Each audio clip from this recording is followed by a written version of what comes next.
All right, so it has been a month since we've gotten this garden planted.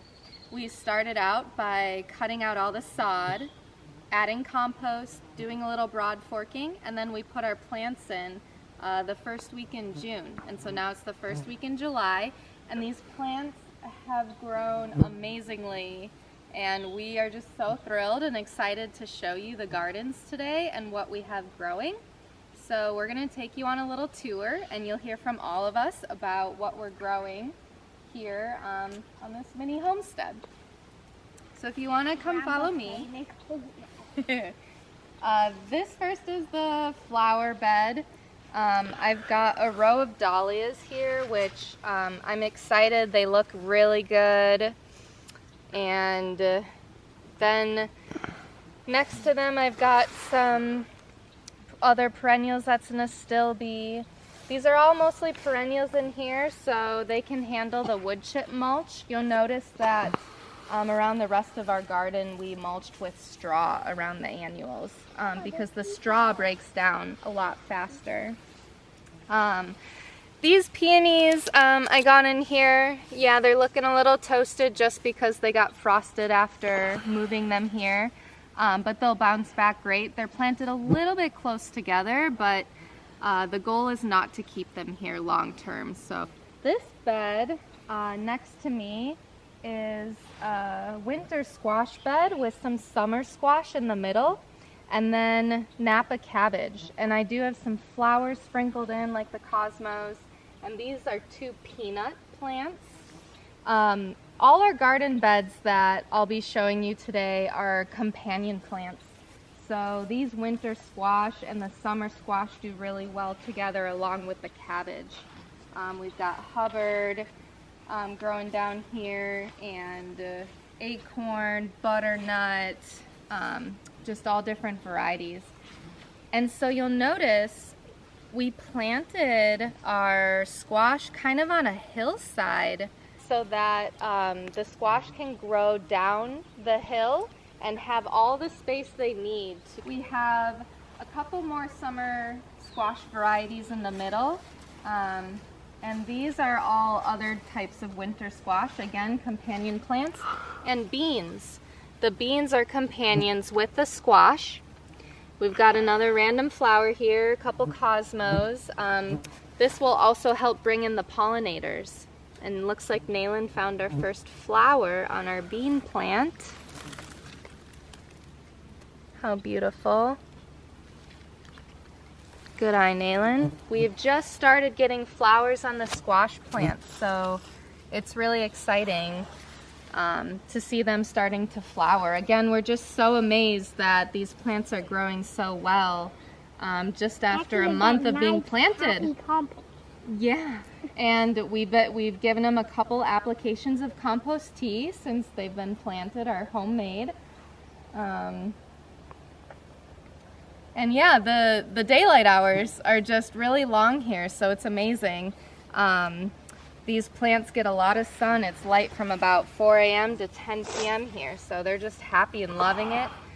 These are the cucumbers. This is the cucumber bed, and Derek built this amazing trellis for the cucumbers, and it's really cool how we're training them up to grow up these strings.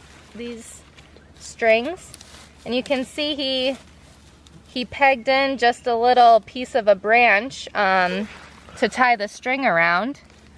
So just a very awesome DIY trellis here. We've got the cucumbers along the edges with chamomile planted in between them. Again, another little companion plant. And in the center we've got some cabbages and dill. So those are growing in the centers there. More cabbages on the end. Yeah, and we have several varieties of cucumbers in here. The lemon, the pickling, the Armenian. So yeah, we're very excited for these. Now over here we have our some brassicas, the broccoli in the middle, the kale along the edges, and the chard going around behind the kale.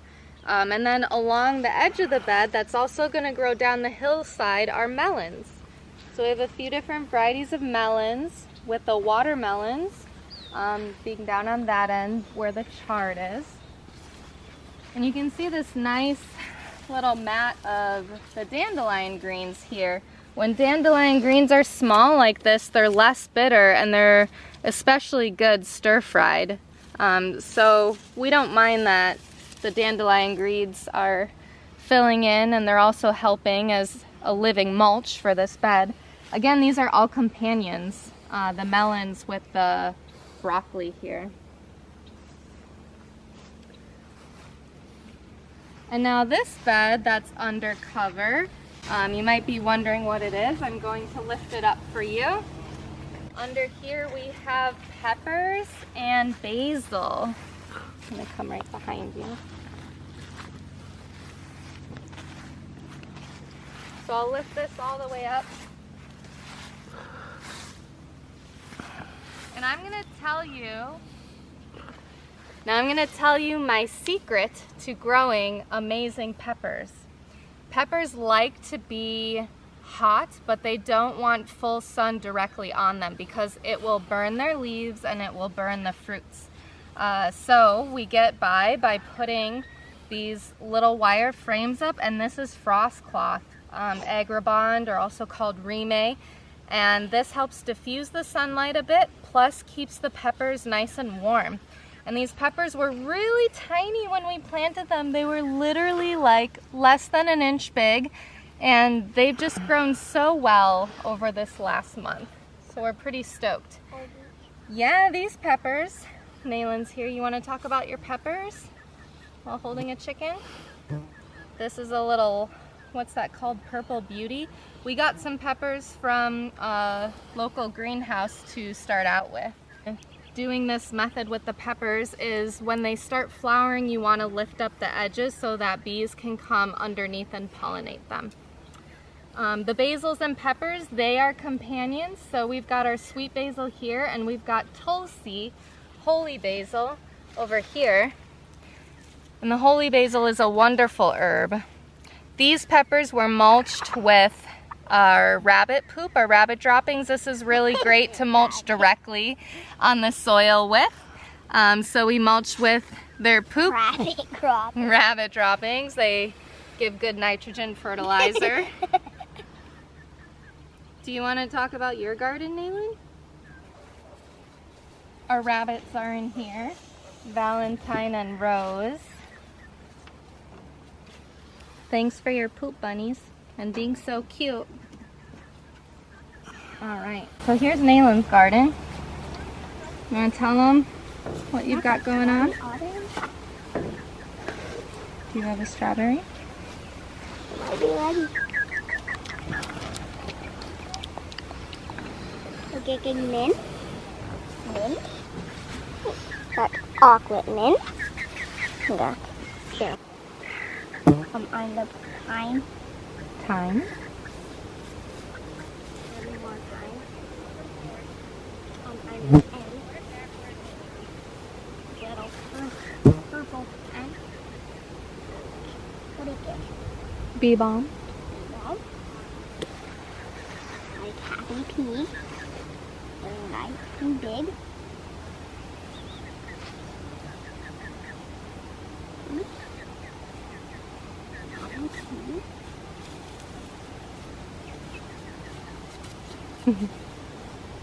Over here we have our trellised area. Nalin's excited about his peas, which are growing really wonderfully.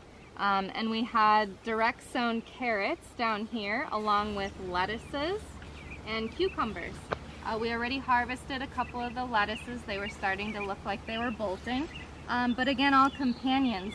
The carrots with the peas, the lettuces, and the cucumbers here. And on the other side of this trellis, we have tomatoes that were growing up, and they've just started to get the green tomatoes here. Yeah, Grandpa loves the tomatoes. The basil's also a companion, so we've got the purple basils over here, and nasturtium is a companion to tomatoes. Somehow it can improve the flavor of the tomatoes, so we'll see. These tomatoes are quite interesting. We had planted these, bless you. You want to come see these tomatoes? We planted these tomatoes before Memorial Day weekend, and then we got, please don't climb.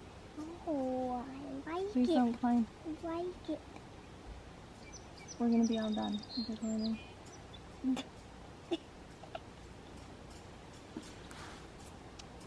Alright, we planted these before Memorial Day weekend, and we happened to get a frost. I covered them with buckets, but still they died back. And then I just cut them really low. I didn't know if they would survive, but these tomatoes, they came up again and are thriving now. So bounced back after frost. And it's pretty amazing here being in zone 4. You can grow what I'm used to as cool season crops next to warm season crops. This little raised bed, we planted a lot of root vegetables in. We directly seeded these. Did mostly root vegetables because the soil is a little nicer and fluffier as opposed to the hard clay of the beds we took out lawn for. So Derek and Nalin seeded carrots and beets here, radishes, which we've already started to harvest. I put a dahlia in the middle, and these are a couple of potatoes. This is a wonderful patch of raspberries that are starting. Hi, chickies! These are our 6 chickens just starting to roost for the night in this chicken tractor. We are moving them. They spend a couple days at a time on each spot. So you can see where we've moved them once, twice, 3, and now they're on their 4th spot. Hi, chickies.